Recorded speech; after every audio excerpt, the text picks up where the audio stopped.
অনেক দিন ধরেই এরকম কথা হচ্ছিল যে না কোথাও একটা যেতে হবে, কোথাও একটা যেতে হবে, মানে আর আমরা পাচ্ছিলাম না। কোথাও তো একটা ঘুরতে যেতে হবে। তারপর শেষমেশ ডিসাইড করলাম যে দীঘাতেই চলো, কী আছে। তাই ফটাফট ব্যাগ ফ্যাগ গুছিয়ে নিয়ে বেরিয়ে পড়ছি দীঘার জন্য।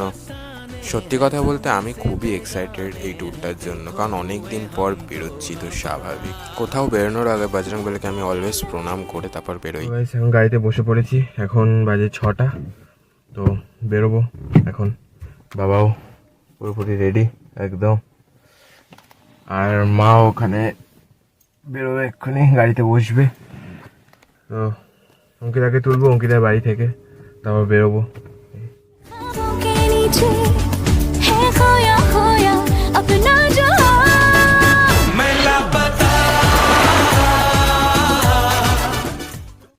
তারপর অঙ্কিতাকে আমরা পিক করে নিলাম, আর দেখতেই পাচ্ছ তোমরা ও খুবই খুশি আর এক্সাইটেড, আর সত্যি কথা বলতে আমিও।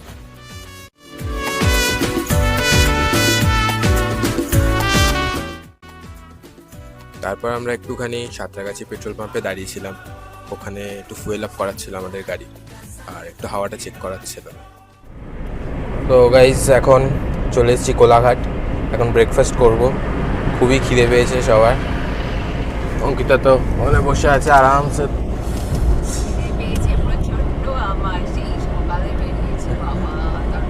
মা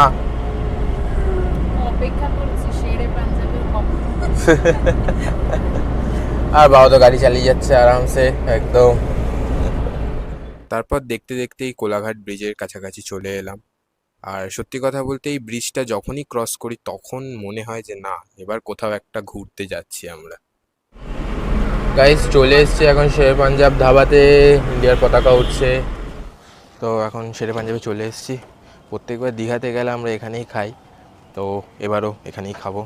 গাইস এখানের বাথরুমটা সত্যি খুবই পরিষ্কার, আর এখানে একটা খুবই ভালো জিনিস আছে, যেটা হচ্ছে এখানে একটা জুতো পরিষ্কার করার মেশিন আছে। এখানে পা দিলেই এটা ঘুরতে শুরু করে দেবে, আর জুতোটা পরিষ্কার হয়ে যাবে আরামসে। তো গাইস এখন তো বসে গেছি খেতে।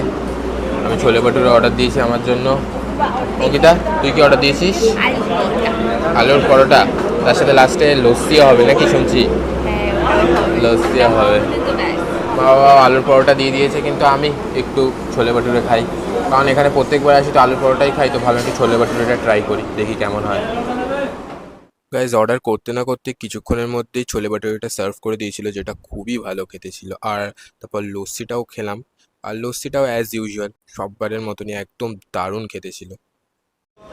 গাইজ আমার লস্যিটা এখানে অঙ্কিতা কেড়ে নিয়েছে, কারণ এখন ছবি তুলে স্টোরিতে দেবে, ইনস্টাতেও।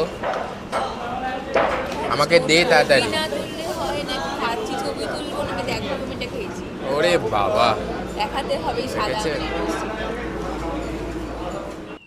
তো গাইজ এখন ব্রেকফাস্ট কমপ্লিট হয়ে গেছে, এবার আবার যাব গাড়িতে। তারপর আরও বাবা কতক্ষণ লাগবে যেতে আরও এখান থেকে?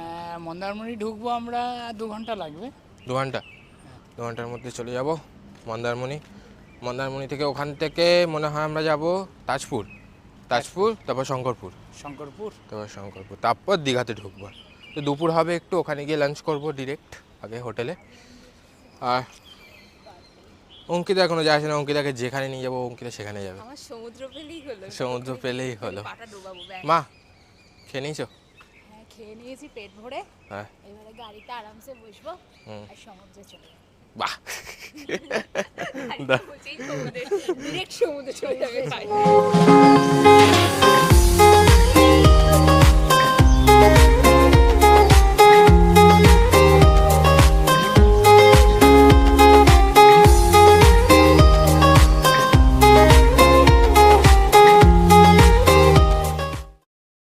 সেদিন সত্যি এত গরম ছিল যে আমরা বাধ্য হয়ে একটু ডাব খাওয়ার জন্য দাঁড়িয়েছিলাম।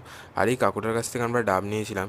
এই কাকুটা সত্যি খুবই ফ্রেন্ডলি ছিল, আর কাকুটা বলছিল নাকি মন্দারমণিতে পরের দিন সাগর উৎসব আছে, কিন্তু সেটা তো আমরা মিস করে যাব, কারণ আমরা থাকবো দীঘাতে, মন্দারমণিতে নয়।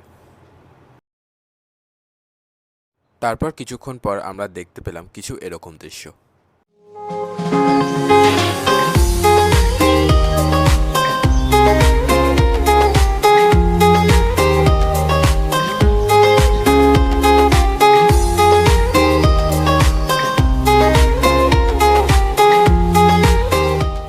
গাইজ এখন মন্দারমণি ছেড়ে চলে এসেছি আর এখন যাচ্ছি বাবা কোথায়, শঙ্করপুরের দিকে তো না তাজপুরের দিকে যাচ্ছি এখন আমরা। তো গাইজ আমরা এখন চলে এসেছি তাজপুর বিচে, আর এখানে নদী এসে আসলে সমুদ্রে মিশছে, মানে খুবই সুন্দর জায়গাটা, তোমরা দেখো, মানে কেউ নেই সেরকম একটা বিচে, মানে পুরোপুরি বলতে গেলে আমরাই আছি এখানে, পুরোপুরি খালি। আর খুব ওরা এখন ফটো শুটিং করছে, আর গরমটাও খুবই খুবই বেশি। আর গাইজ এখানে ছোটো ছোটো কাঁকড়াও আছে, লাল লাল, এক এক করে ঢুকে যাচ্ছে, কাছে যাচ্ছি যেই সঙ্গে সঙ্গে ঢুকে যাচ্ছে। নদী এখানে, এটা হচ্ছে নদী, আর ওইখানটা হচ্ছে সমুদ্র। এখান থেকে নদী বয়ে এসে সমুদ্রে ওখানে মিশছে। এটাও এখানে পা ঢোকাচ্ছি, পা ঢুকে যাচ্ছে রীতিমতো, এরকম দেখতে পাবে তোমার, এই দেখো ঢুকে যাচ্ছে পা। গাইজ দেখো এটা সমুদ্র, আর এখানে দেখো পুরো চর দিয়ে হেঁটে যাচ্ছে অঙ্কিতা। মানে নদী কি রে, আর সমুদ্র বোঝা যায়। এই দেখ আমার কাছেও একটা আছে, ওটা বড়, এখানে একটা বড়, আমি এটা তুলেছি। বাবা ওখান দিয়ে হেঁটে হেঁটে যাচ্ছে চর দিয়ে, বাহুবলি সিরিয়াসলি, তারপর কোনো ভয় নেই, সোজা যাবো। মনে হচ্ছে না রাম সেতুর উপর দিয়ে হেঁটে হেঁটে যাচ্ছে কারো। আরো দিকে দেখি গাইস, এই গরমে কুলফি না খেলে চলছিল না, এত গরম আমার গলে যাচ্ছে। সেদিন এত গরম ছিল আর সবার খুব খিদে পেয়ে গেছিলো, তাই ভাবছিলাম যে শঙ্করপুরনায় পরে যাওয়া যাবে, আগে তাড়াতাড়ি দীঘাতে গিয়ে হোটেলে চেকিং করে আগে লাঞ্চটা সারি। আর তোমরা দেখো রাস্তাটা জাস্ট অসাম বানিয়েছে, মারিন ড্রাইভ সমুদ্রের পাশ দিয়ে রাস্তা, মানে পুরো দুর্দান্ত লাগছে। তারপর গাইজ হোটেলে চেক ইন করে তাড়াতাড়ি করে সবাই মিলে লাঞ্চ করতে চলে এলাম। আর এখানে অঙ্কিতার মুখ দেখলে তোমরা বুঝতে পারবে যে গরমটা কী লেভেলের পড়েছে। আর আমরা এই হোটেলটাতেই ছিলাম, হোটেল আর্টল্যান্ডে। তারপর বিকেল হতে না হতে আমি আর অঙ্কিতা চলে এসেছিলাম বিশ্ব বাংলাতে একটু ঘুরতে। মা বাবারা একটু হোটেলে রেস্ট নিচ্ছিল, আর অঙ্কিতা ওর কেনাকাটি শুরু করে দিয়েছে, আর আমি এই সুন্দর দৃশ্যগুলো একটু উপভোগ করছিলাম।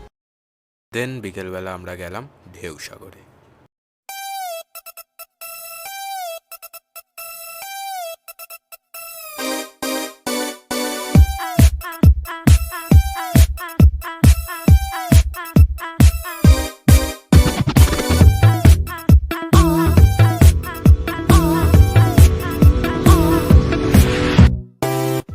সো গাইজ আমাদের দীঘার ডে 1-এর ব্লগটা এখানেই এন্ড হচ্ছে। তোমরা অবশ্যই জানিয়ে দিও কমেন্ট বক্সে ভিডিওটা কেমন হলো। আর ডে 2ও খুবই তাড়াতাড়ি আসতে চলেছে।